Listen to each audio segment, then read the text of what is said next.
ত্রয়োদশ জাতীয় সংসদ নির্বাচন সামনে রেখে মাঠ প্রশাসনের অন্যতম গুরুত্বপূর্ণ পদে বড় ধরনের রদবদল করছে সরকার। মাঠ প্রশাসনের অভিজ্ঞতা না থাকার পাশাপাশি আওয়ামী সরকারের সুবিধাভোগী অন্তত 10 জনকে ডিসি নিয়োগের অভিযোগ উঠেছে। এ অবস্থায় অবাধ, সুষ্ঠু, নিরপেক্ষ নির্বাচন সম্ভব নয় বলে মনে করে প্রশাসন বিশেষজ্ঞরা। স্বপন দেওয়ানের ক্যামেরায় বিল্লাল হোসেনের রিপোর্ট।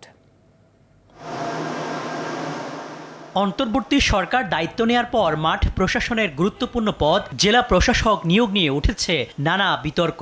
সচিবালয়ে ঘটেছে হাতাহাতির ঘটনাও। ৮ নভেম্বর গভীর রাতের ডিসি নিয়োগের প্রজ্ঞাপন আরও জন্ম দিয়েছে নতুন বিতর্কের। অন্তত 5 বছর অভিজ্ঞতা শর্ত পূরণ না হলেও পদোন্নতি পেয়েছেন 28তম ব্যাচের ইকোনমিক ক্যাডার বাগেরহাটের জেলা প্রশাসক মোহাম্মদ গোলাম বাতেন।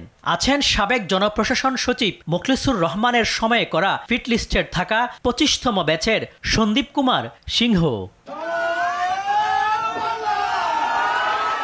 জয় বাংলা জয় বঙ্গবন্ধু স্লোগান দেয়া জেলা প্রশাসক আজাদ জাহানকে ভোলা থেকে বদলি করা হয়েছে গাজীপুরে। নির্বাচনকালীন মাঠ প্রশাসনের দায়িত্ব পেয়েছেন ফ্যাসিস্ট আওয়ামী লীগ সরকারের সুবিধাভোগী অন্তত 10 কর্মকর্তা। তাদের কারণে সুষ্ঠু নির্বাচন বিঘ্নিত হতে পারে বলে মনে করেন বিশেষজ্ঞরা।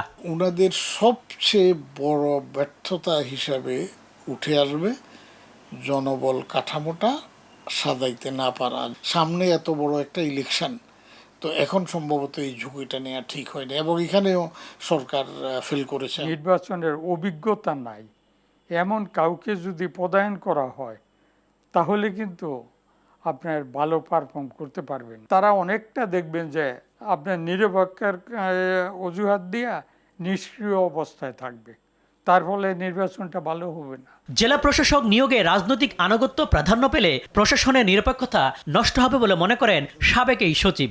আমি আমার মতো চালাবো, আমার লোকেরা যদি অন্যায় করে, ক্ষতি করে, তাইলে আমাকে ধরবেন। তো তাইলে আমি রাতে দেবো কেন? আমার দিনে দিতে অসুবিধা কি? এখন আপনি যখন নির্বাচিত হয়ে আসবেন তখন আপনি আপনার মতো করে চালাবেন, কিন্তু আপনি আমারে চাপবেনও না, আর চাপলে আমি শুনবো না। এটা হওয়া উচিত ছিল সরকারের নীতি, কিন্তু সরকার তো এটা পারেনি।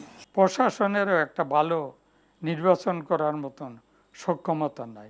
সংশ্লিষ্ট জেলায় নিজের ইমেজ সৃষ্টি না করতে পারে তাহলে কিন্তু তাদের পক্ষে ভালো নির্বাচন করা এবং প্রশাসন পরিচালনা করা সম্ভব না। এ বিষয়ে যোগাযোগ করা হলেও কথা বলেননি জনপ্রশাসন সচিব। বিল্লাল হোসেন, RTV, ঢাকা।